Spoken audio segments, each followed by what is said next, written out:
Washington DC international airport আমেরিকার রাজধানীর 3টে মেজর এয়ারপোর্টের মধ্যে এটা একটা। আমরা ওখানে গিয়েই ওয়েট করব। এই জায়গাটা আমাদের আনন্দ আর দুঃখ দুটোই দেওয়ার ক্ষমতা রাখে। বুঝতেই পারছেন, আনন্দ হয় যখন আমেরিকা থেকে কলকাতা যাই, কিন্তু ফেরার সময়ের কষ্টটা যেন প্রত্যেকবার সে আনন্দকে ছাপিয়ে যায়। এবং এই দুটো যাত্রাতেই আপনাদেরকে সঙ্গে রাখি, যাতে আনন্দকে ভাগ করে বাড়াতে পারি এবং কষ্টকে কমাতে পারি। তবে আজকের গল্প এই দুটোর মধ্যে একটাও না। আজকের গল্পে না আমরা কোথাও যাচ্ছি আর না আমরা কোথাও থেকে আসছি।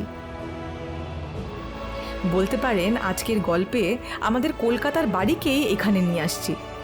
না না, ইটবালি সিমেন্টের বাড়িটা নয়, যাদেরকে দিয়ে বাড়ি তৈরি হয় তাদেরকেই নিয়ে আসছি। আমাদের 3টে বছর আমেরিকায় কাটানোর মধ্যে এই দিনটা সব থেকে খুশির দিন ছিল, কারণ সেই দিন মা বাবা আমাদের কাছে আমেরিকায় আসছিল। হাসি, কান্না, খুশি, আড্ডা সবটার গল্প বলবো। দেখতে পাবেন গোটা সিরিজে যখন তাদেরকে নিয়ে আমেরিকায় অনেকটা সময় কাটাবো আর প্রচুর ঘুরবো। তবে শুনতে যতটা দারুণ লাগছে, তাদের নিয়ে আসার ব্যবস্থা করাটা ততটাই রিগোরাস একটা প্রসেস। সব গল্প থাকবে এই নতুন সিরিজে। বাবা মায়ের আসার ব্যবস্থা থেকে শুরু করে তাদের এই দেশে পৌঁছানো অবধি, ভিসার ব্যবস্থা থেকে শুরু করে তাদের এই দেশের হেলথ ইন্স্যুরেন্স অবধি, তাদের বয়স এবং যাত্রার ধকল থেকে শুরু করে তাদের সাথে আমেরিকায় অমূল্য কিছু মুহূর্ত কাটানো অবধি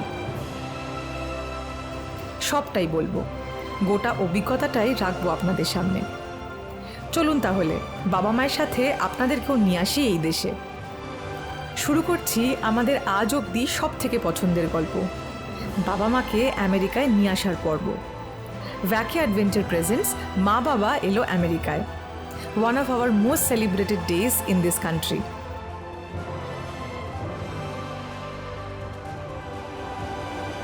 তাহলে আর বেশি না করে দেরি, গল্পটা আমাদের শহর রিচমন্ড থেকেই শুরু করি।